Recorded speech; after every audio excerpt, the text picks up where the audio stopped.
Welcome to How Preschool Teachers Do It. This is Alison Kentos. I am an early childhood educator. And this is Cindy Tarabush. I am an early childhood consultant. This podcast is for parents and early childhood professionals. Let our experience and research-based knowledge become your guide. Hi, today we're going to talk about when children say no, which is something you must experience all the time, Alison, with the age of the children you work with, 2- and 3-year-olds. Very much so. I hear no on a daily basis, probably several or if not maybe hundreds of times a day.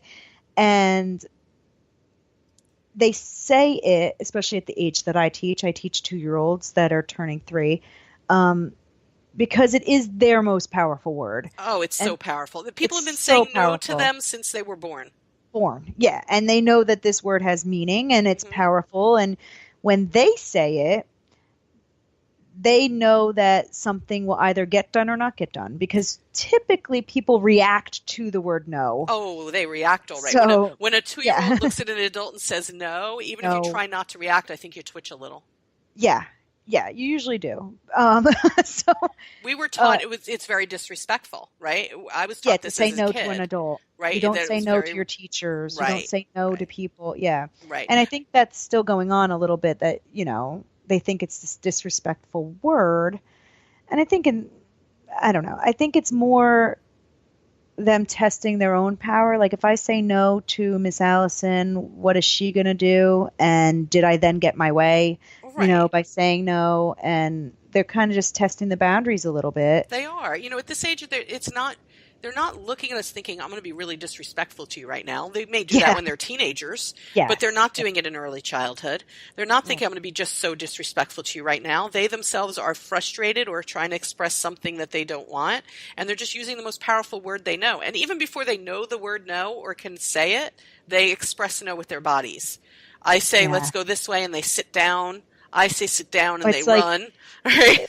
It's like my favorite page on the Knuffle Bunny. She went boneless.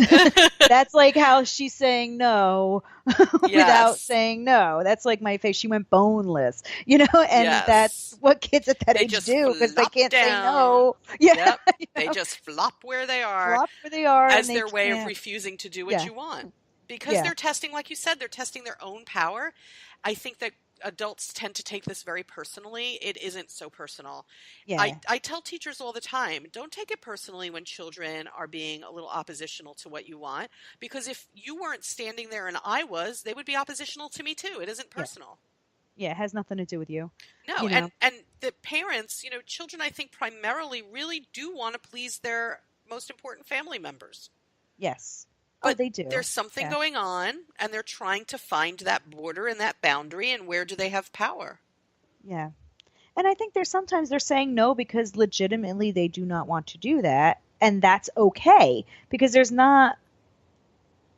sometimes that they don't have to do that. So if they're saying no, like you say, I want you to wear this purple shirt today, and they say no, well, that's okay. So let's just give them the orange shirt. There are certain no's we should, they can pick their clothes. There are certain times where we could honor their choice, we can honor their no, and then there are times that we cannot. Right. When it's 10 degrees out and I see a child say no, and the parents or other family members just kind of throw their hands in the air and go, well, I can't argue this, so we're going outside. It's 10 degrees out. That's not a choice, right? You have to wear your coat. That's not healthy, and that's not safe to not, like, there's certain things that when they say no, you have to be like, no, this is what we're doing, and this is why, no, you don't. It is cold outside. It goes back to the episode we did about setting boundaries, I think. This is a boundary. Health and safety is a boundary. Health and safety is always a boundary. You don't want to wear your coat, but it is 10 degrees outside. It is cold outside. We're wearing our jacket, but then maybe give them a choice after. Would you like the red jacket or the blue jacket? Or would you like to zip it, or do you want me to zip it? Yes, exactly. Or would you like to try and put it on, or do you want me to help you? Do you want me to help you? Yeah. So then they kind of they're wearing their coat, which they need to, but they're getting choices within that. So they need that. They need some sort of say over it. And then you'll find that they won't really say no anymore as much when you say it's time to put their coat on, because they're going to say, hey, that's okay, because I get to wear my blue coat, or I get to put it on by myself, or I get to zip it by myself. And that gives them power over that. Or they're just going to realize that the choices we gave them, they still end up wearing their coat. Yes. Yes. No matter how we discuss this, because just because they say no doesn't mean that the conversation ends. Right. Right. I don't think it ever should end. Like, they say no doesn't mean I walk away and be like, okay, whatever. It's, Sometimes I walk away and I'm like, whatever, Yeah. There are most of the sometimes, time, but yeah, never when it comes to sometimes. health and safety. Not when it comes to health and safety. We're going to discuss why we need to do this and the reasons behind it. And sometimes once they understand the reasons behind it, they're like, oh, okay. You know what I mean? They just kind of get it after that. But they also realize, well, I said no, and I also still was forced to wear my coat, so I may as well say no to something else maybe next time, or just comply. It's I feel like it's somewhat a matter of the adults' priorities. yeah, I think that the adults have to understand what the priorities are. The main priority is health and safety. yeah. One time there was this little girl who kept showing up to preschool with no shoes on because the child was refusing to put shoes on. That's not okay. That's not okay. That's Yeah, not okay. that's not okay. Right. But then, Yeah. when the child said, I don't want this for lunch, I want that for lunch, that was told tough luck. So, Oh. right? See, and that's something I'd be like, okay, fine. Yeah. You If want I have you don't both want things in the house, I'm going to. Yeah, if I have both of them, why not? Right, Say, you okay, get to want pick chicken that. nuggets instead of a sandwich? Okay. Because I mean, it goes back to that you get what you get and you don't get upset. That to me is total BS sometimes. Do you know what I mean? Sometimes. Not all the time, but sometimes. Right. Because you can, it's not like, here, you're getting the sandwich and you get what you get and you don't get upset. When your child communicated, no, I really don't want a sandwich, and I do have chicken nuggets in my house, okay, I'll give you chicken nuggets. Because really, at the end of the day, kind of, she's now going to eat her food. If they're in Whereas my house, but I'm not running out to get your chicken I'm not nuggets. running, right, I'm not running out, to get it. But Here if are they're the in my choices. house, Don't you think it's the adult's job to say, here are the choices? here are the choices. Maybe that's what the bottom line is for this whole when children say no. Here are the choices. Here are the choices. Right? Like for it's 10 degrees out, no to the coat. No, here are the choices. You can put it on yourself or I'll help you put it on. You can zip it or I'll help you zip it. Here are your choices. Here are your choices. We need to define their choices for them. Yeah. Because they want to make a choice. But when a child says no, there are choices. other things they say no to that we can just say, okay. Yeah. Right? It's okay. It's okay. Let's sit and read a book right now. No. Yeah. Okay, we'll read the book later. Yeah.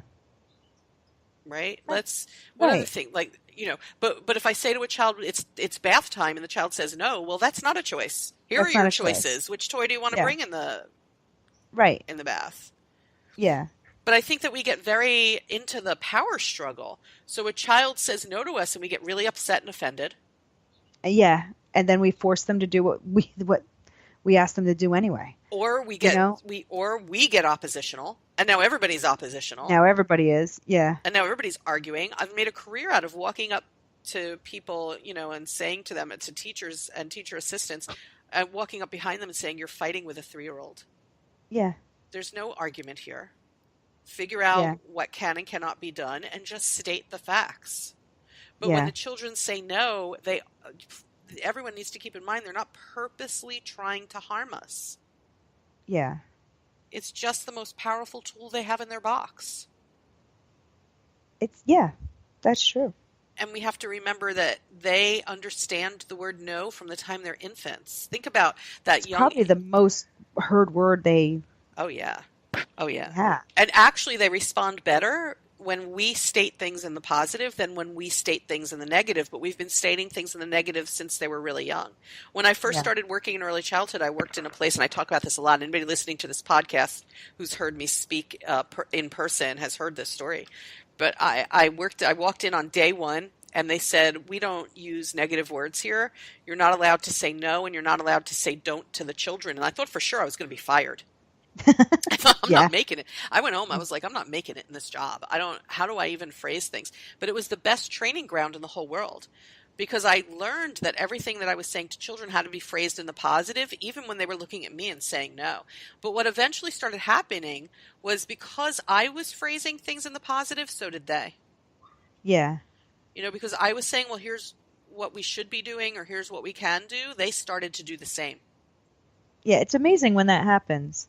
Right? Like, it really is. Because then you have a bunch, like in my class, I have 11, now 12. I had a little girl start last week. So I have 12 kids in my class that are all now pretty much mini me's almost. Because they talk like I talk.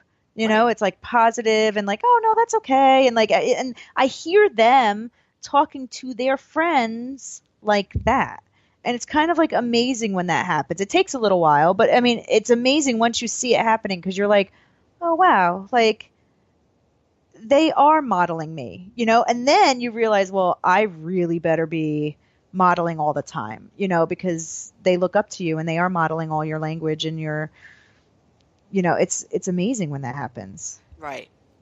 And there are times when I have to tell them no.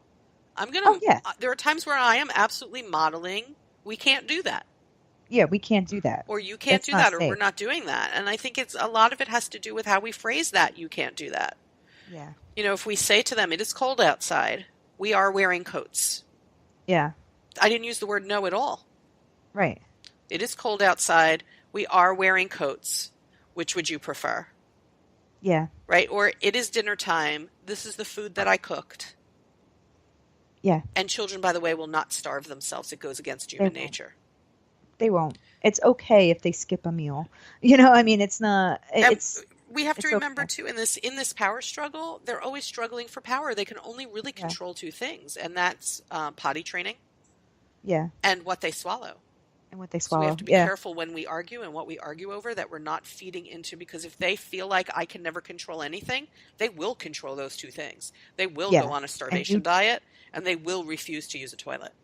Yes, I haven't seen the well, I don't have children, so I haven't seen the starvation one, but I have seen the potty training one, and it's rough there for a little while. And it's not good for the child either. They start to feel kind of bad about it, I've seen that.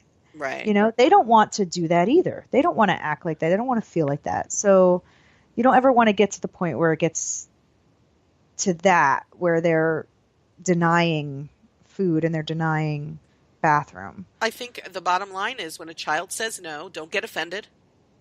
Yeah. Don't enter the power struggle. It's not your power struggle, it's theirs. Stay calm. Stay calm. Above all else, stay calm and kind. Stay calm. Right? Yeah. Yeah. And decide if we can honor that no, or if we need to then let them know where that boundary is. Yeah. And in cases of health and safety, the boundary is usually pretty tight. Yeah. But I mean, if you at a very young age with your children have always made health and safety pretty tight, they're going to understand. Yeah.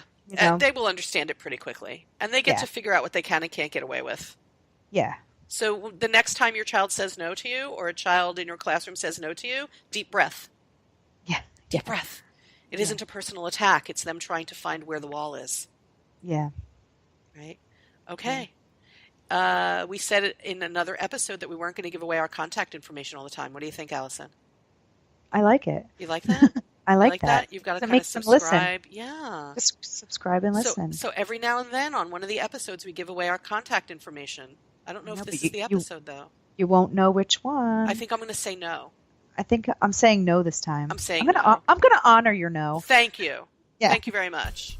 And listen again to future episodes. Subscribe to our podcast. And then maybe at the end of one of those, you'll find our contact information.